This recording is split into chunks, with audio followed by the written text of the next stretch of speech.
have a disease that cannot be cured anywhere in the world. In class, I bite down hard on my pencil and swing my legs back and forth. But there are still 20 minutes left before class ends. Finally, I have an episode.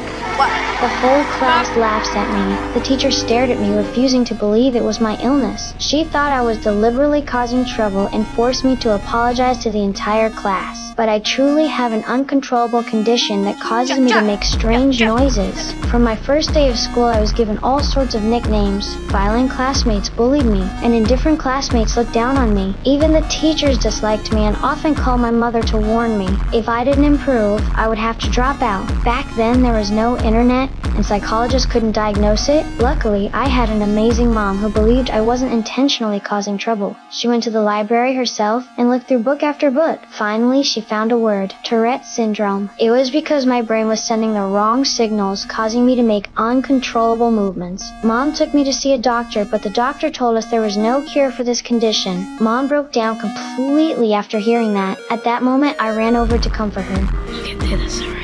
Soon after, my mother took me to a support group where there were many people with various conditions. Some twitched, some thrust their heads backward, and others curled up their bodies. But instead of discussing how to help each other, they were complaining about social injustice. After hearing this, my mother immediately took me away. She told me never to be someone who blames others for their misfortune. When life is unfair, one must fight against misfortune even more. After entering middle school, I became the laughingstock of everyone and continued to be mocked and bullied. Once in class, the teacher had me face away from the entire class. When I couldn't help but cry out, the teacher glared at me. Then I was sent to the principal's office. There, I met a principal who changed my life. He looked at me seriously and asked me what the meaning of school was. I was about to say, "I'm sorry," but he interrupted me and said, "The meaning of school is education using knowledge to replace ignorance." After saying that, he arranged for me to participate in that day's school-wide concert. I was too scared to participate in such an activity. Sure enough, throughout the concert, I kept making strange noises, making it impossible for everyone to concentrate on the music. Everyone was staring at me and I felt like I had lost all face. After the concert, the principal walked onto the stage and invited me up. Under the gaze of the entire school, I walked onto the stage. The principal asked me, "Do you like to cause trouble?" I said I didn't. The principal then asked, "Then why do you keep making noises?" I told him I have Tourette syndrome, which is uncontrollable. Finally, the principal asked what could be done to help me. I said, "Just treat me like a normal person." Then the principal told me to go back. As soon as I stepped off the stage, the entire school spontaneously clapped to encourage me.